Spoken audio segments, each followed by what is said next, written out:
Hello, xin chào các bạn nha. Hôm nay mình xin chia sẻ với các bạn là phương pháp hàn gió đá ngay tại nhà bằng cái máy hàn điện bình thường nha các bạn. Thì với những phương pháp này thì các bạn có thể sửa chữa những đồ vật ngay tại nhà mà không cần phải mang ra tiệm hàn gió đá luôn nha các bạn. Mời các bạn cùng theo dõi video cùng mình nha. Đầu tiên đó các bạn, mình sẽ lột cái vỏ này ra nha. Pin này nè, thì ở trong cái cục pin này nó có một cái lõi than chì nha các bạn, thì mình sẽ chỉ lấy cái lớp than chì đó thôi. Đó.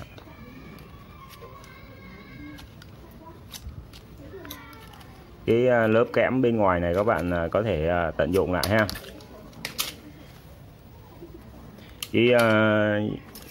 Cái vỏ kẽm bên ngoài cái pin á, các bạn cuốn vô ha, cuốn tròn vô thành một cái cục như vậy để các bạn kẹp vô đây ha. Đó, mục đích là không để cái lõi pin này nè nó bị cháy vô đây ha, nó cắt ra chút. Bây giờ mình sẽ lấy cái lõi pin ra nha các bạn. Tất cả những cái đồ này các bạn nhớ để rác cẩn thận nha. Đó. Các bạn có thể rút ra ha. Nếu mà cứng quá thì mình sẽ dùng phương pháp khác.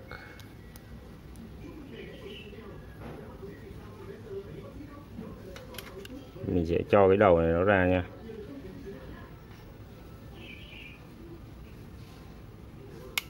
Đó. Bị mất một chút xíu rồi.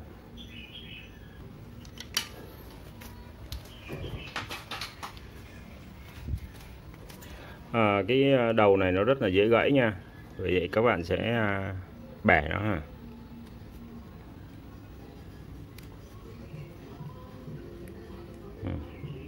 Mình sẽ bẻ lần lượt cho nó ra hết nha.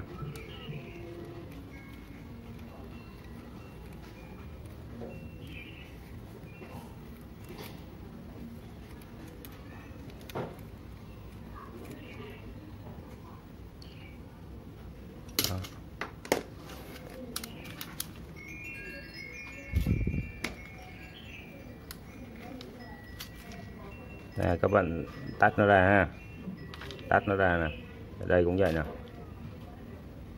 Đó.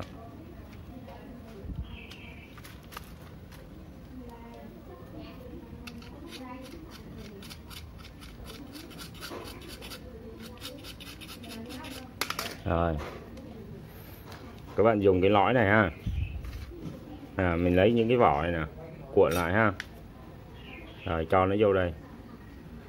Nếu mà thấy nó lỏng quá thì các bạn bóp lại chút xíu. Đó, bóp lại chút xíu nha, các bạn cho vô nè. Chắc quá thì các bạn cho nó ra lại nè.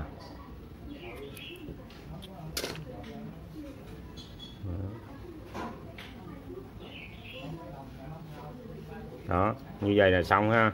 Các bạn kẹp vô đây thôi. Đó, ok. Như vậy thì khi mà cắm lửa thì các bạn sẽ chấm như vậy ha.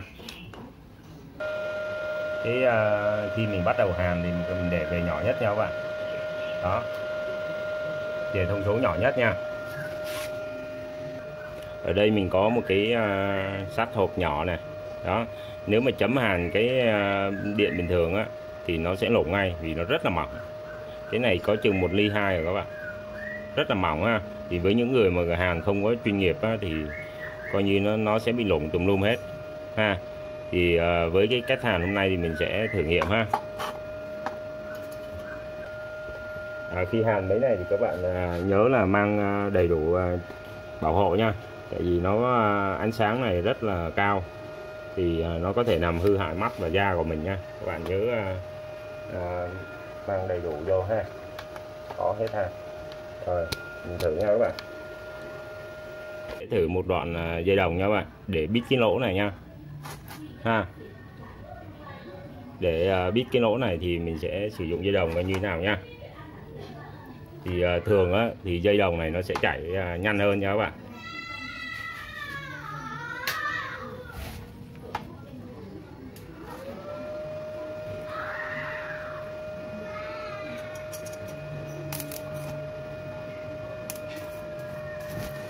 Đó, nó chảy ra luôn nha các bạn.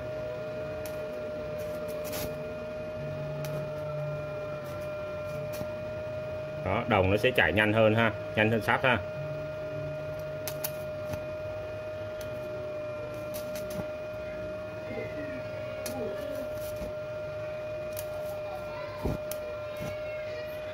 Cái phương pháp này thì rất là hữu ích để biết những cái lỗ các bạn, mà những cái đồ nhỏ ha, mình chấm bằng máy hàn kia nó sẽ lủng ngay.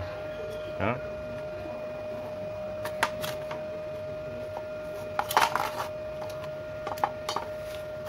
Đó, các bạn thấy đồng nó đã bít hết những cái lỗ này nha, rất là hay luôn rồi.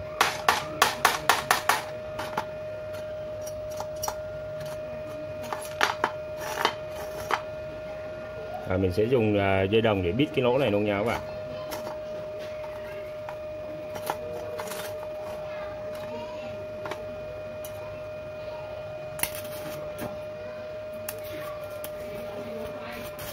Đó, bít gần hết không nè.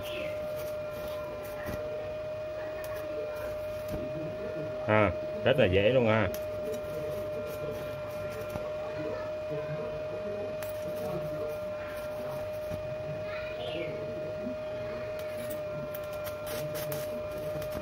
Rồi trước giờ thì mình cứ nghĩ là cái hàn gió đá nó ghê gớm lắm, nhưng mà bây giờ thì các bạn có thể tự làm ở nhà được luôn ha. Đó, sau khi chấm hàn xong thì mình cũng mài bóng đi thôi các bạn ha. Đó, đồng nó chảy ra luôn nè. Mình có một cái chó đèn ha, nó bị lủng nè. Bây giờ mình sẽ hàn đồng bịt lấy cái lỗ này nha các bạn. Mình thử coi như thế nào ha. Rồi bây giờ là mình sẽ hàn đồng nha các bạn. Hàn đồng bịt cái lỗ này ha.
Đó, sau khi mình đắp đồng lên rồi ha, thì nó bít được cái lỗ rồi nha các bạn ha, rất là dễ luôn. Với cái trường hợp hàn này á thì nó vá những cái lỗ nhỏ nhỏ này ha, thì rất là ok các bạn nhé. Thì nếu mà có điều kiện thì các bạn thử nghiệm một lần coi như thế nào các bạn nha. Rồi, cảm ơn các bạn đã xem video của mình nha.